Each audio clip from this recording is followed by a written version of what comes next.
Bonsoir Didier. Bonsoir. Je suppose que tu ressors KO de ce match. Ouais, très difficile.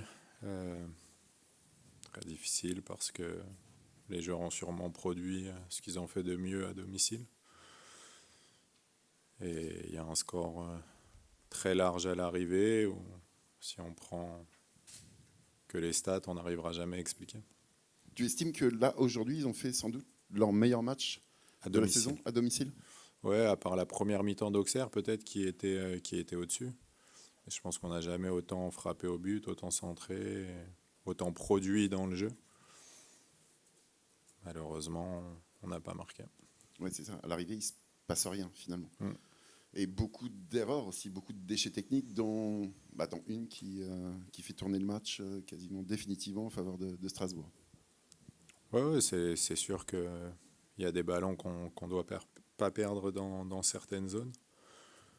Mais après, il faut aussi mieux exploiter celles qu'on récupère. Il reste quand même beaucoup de temps une fois qu'on a pris ce premier but. Mais il faut réussir à...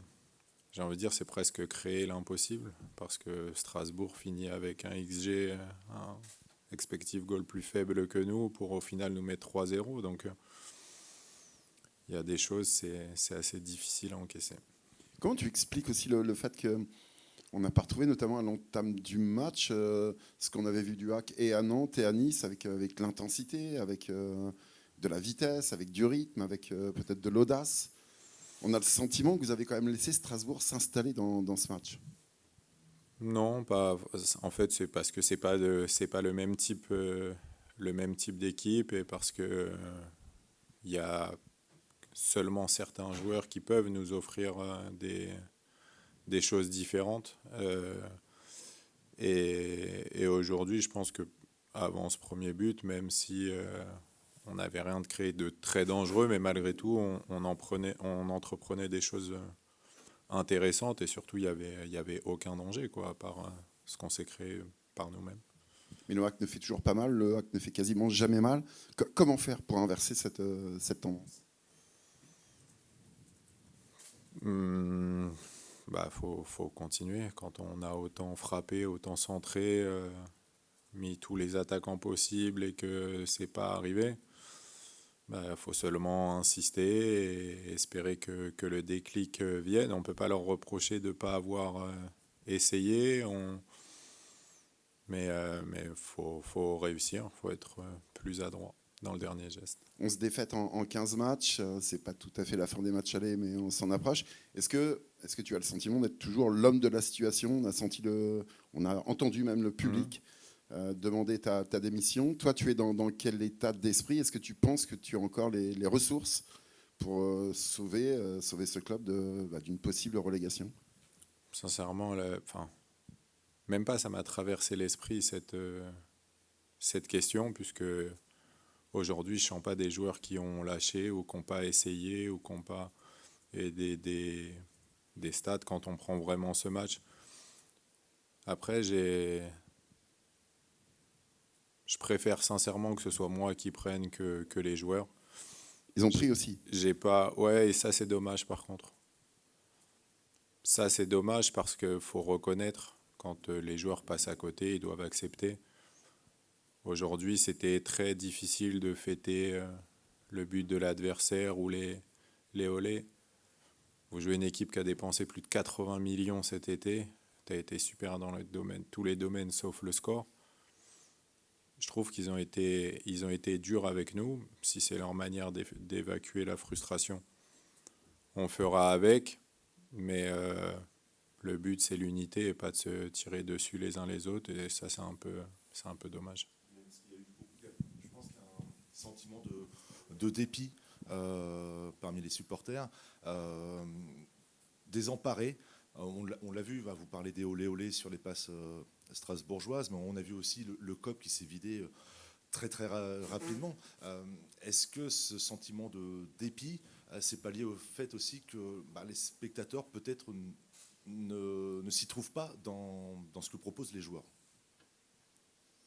J'écoute, allez, ça veut dire quoi, ne s'y trouve pas? Qu'est-ce qu'ils font pas, les joueurs? Il y a le niveau global, Et puis peut-être le fait qu'il y a beaucoup d'impuissance. Moi, j'ai vu beaucoup d'impuissance à travers ce qu'a dégagé l'équipe. Et ça se répète, voilà, au fur et à mesure. Et 3-0 à domicile contre Strasbourg, qui n'avait gagné aucun match à l'extérieur, contre une équipe qui a 21 ans de moyenne d'âge. Moi, je veux bien que vous parliez des millions à chaque fois, mais je pense que le public attend que le HAC propose autre chose. D'accord. Non, Donc vous vous vous partagez trouvez pas pas bah, moi j'ai du mal à me dire que mon équipe elle a rien proposé aujourd'hui. Pas suffisamment. D'accord. Mais Mais- parce que vous dites qu'il y a ce sentiment d'impuissance, mais c'est une équipe qui a Le Havre a plus tiré que Strasbourg. Vous pouvez pas leur reprocher aux joueurs d'avoir été impuissants. Bah, c'est pas comme ça que j'ai ressenti le match. D'accord. Mais on a le droit de pas avoir les mêmes opinions, il n'y a pas de souci. Moi, je trouve très indulgent avec vos joueurs. Je sais bien qu'il faut protéger le groupe, mais Si vous le savez, c'est important, vous savez que non, je ne ferai pas autre chose que les protéger. ouais, ça c'est avec nous. Je sais pas, hein, Exactement. Encore une question? je sais pas. Et concrètement, qu'est-ce que tu peux faire pour remettre cette équipe dans le sens de la marche? Parce que, encore une fois, même si aujourd'hui tu estimes, c'est vrai qu'on ne partage pas forcément ce sentiment, mais que tu estimes que les gars ont fait ce qu'il y avait à faire, il n'empêche que ça fait 6 défaites à domicile. Le HAC s'enfonce peu à peu au classement, même si effectivement il y a toujours un écart raisonnable avec les équipes qui sont devant. Mais comment tu peux faire, et est-ce que finalement ça ne doit pas passer par un mercato qui doit t'apporter au moins un attaquant? Parce que voilà, c'est bien gentil de dire que les gars travaillent, etc. Mais il n'y a pas un attaquant qui marque. Oui, c'est une vérité ça. Mais aujourd'hui, je ne peux pas demander des choses impossibles. Si le club n'a pas les moyens de recruter cet attaquant, eh ben, on devra trouver la formule sans le nouvel attaquant. Et je ne peux pas exiger des choses qui peuvent ne pas arriver. Si on doit faire 100, eh ben, on fera 100. Et les tournants qu'on n'a pas réussi en première partie, il faudra les réussir en deuxième partie. La chance qu'on a, c'est de rester proche des quelques équipes devant nous et qu'il y a encore très peu d'écart.